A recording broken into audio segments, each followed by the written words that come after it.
又是这招。 Oke guys, welcome back to Gojian Movie dalam pembahasan alur cerita Battletrok The Heaven Season 5 episode ke-148. Di episode kali ini, Xiaoyan ditugaskan Abayolo untuk menghadiri upacara kedewasaan di klan Gu yang akan membuatnya ketemu dengan ade cantik yang pernah ada di hati. Hati siapa kalau bukan di hati kalian semua? Gimana ya guys alur cerita selengkapnya? Langsung aja kita terobos.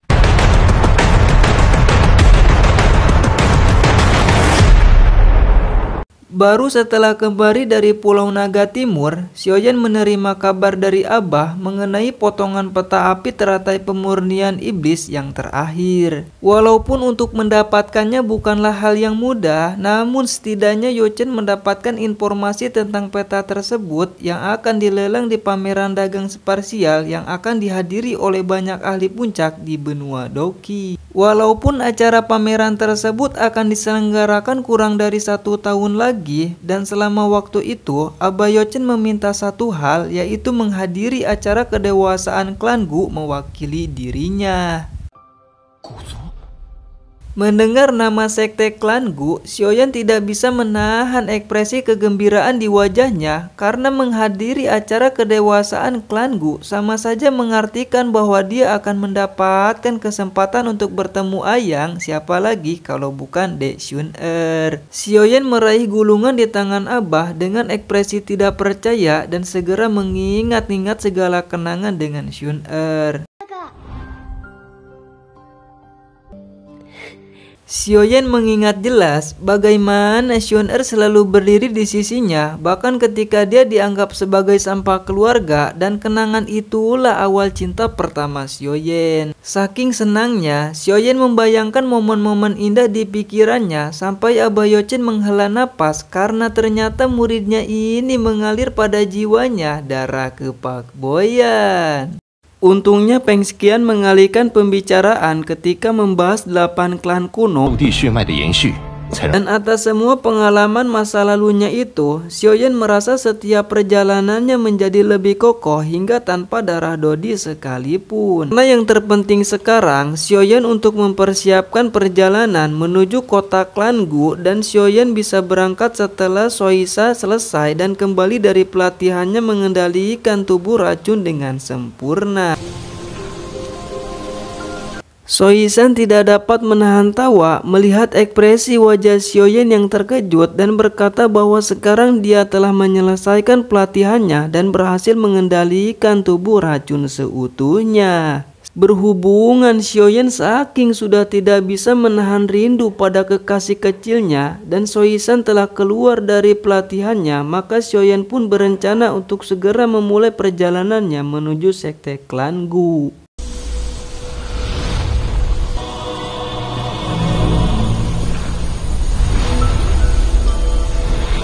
Orang yang pingin ditemuin awalnya masih husu berkultivasi, kemudian Om Lingin datang dan memberi kabar bahwa Xiaoyan saat ini telah memasuki wilayah timur, daerah kekuasaan mereka. Xun-Er langsung membuka matanya ketika mendengar kabar Xiaoyan dan bertanya, "Akang Xiaoyan, bagaimana kabarnya sekarang?" Menurut Om Lingin, Xiaoyan memang seorang pemuda luar biasa yang sekarang kekuatannya sudah tidak dapat diukur. Kebucinan Xun-Er kepada Xiaoyan telah menjadikan masalah karena beberapa hari lalu ketika dia hadir dalam pertemuan petinggi klan, Xun-Er dengan santai mengatakan bahwa orang yang akan dia cintai dan nikahi hanyalah Akang Xiaoyan.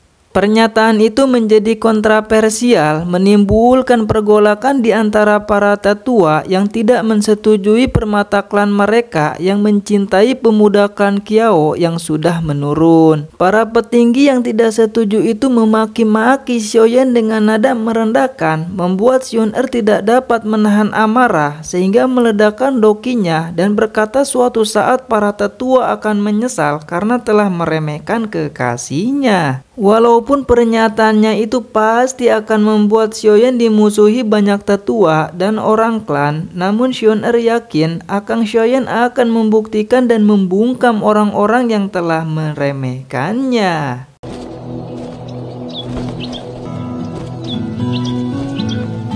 Oke guys, balik lagi kita kepada Xiaoyan yang telah sampai di area luar kota klan Gu, dan salah satu klan kuno itu ternyata diselimuti oleh semacam tabir pelindung. Xiaoyan dengan iseng berusaha membobol tabir tersebut, tapi ternyata dia dibuat terkejut ketika tabir pelindung melemparkannya hingga beberapa meter ke belakang. Abah Tian Wuwo Junji berpendapat atas tabir pelindung ini dibuat oleh Dodi kuno klan Gu. Dengan kekuatan Dodi jelas bukan merupakan suatu yang mereka dapat atasi. Sehingga salah satu cara untuk memasuki kota adalah membuka tabir dengan undangan upacara kedewasaan.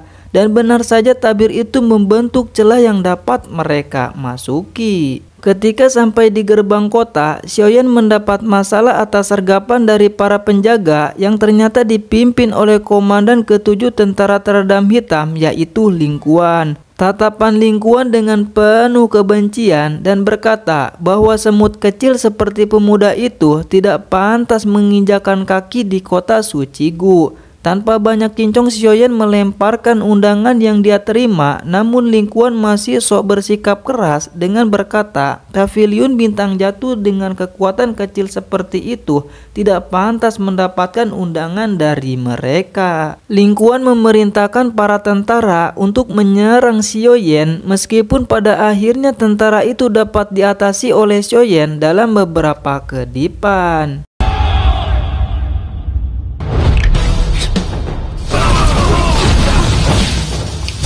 Ling Kuan tidak terima atas keopean Xiaoyan dengan melemparkan tombaknya lurus ke arah Xiaoyan, namun bahkan tanpa menggerakkan kaki, Xiaoyan dapat menghancurkan tombak itu hanya dengan kedua jarinya. Xiaoyan tidak bisa menahan amarah dengan meminta Ling Kuan untuk tidak terus menggunakan trik murahan seperti ini, sehingga mendengar itu Ling Kuan langsung menyerbu ke arahnya. Xiaoyan dengan santai mengayunkan kakinya sebelum menciptakan tendangan dengan penuh cinta kasih yang membuat sang komandan ke-7 tentara teredam itu menghantam gerbang kota dengan begitu kejamnya.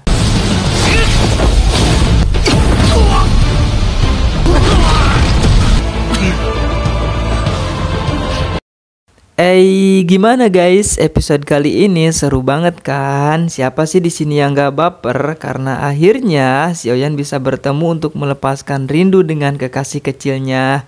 Episode kali ini tuh seperti mewakili siapa gitu kalau bukan penonton Gojian Movie. Gak apa-apa ya guys, mudah-mudahan yang lagi LDR penonton Gojian Movie bisa cepat bertemu untuk melepaskan rindu.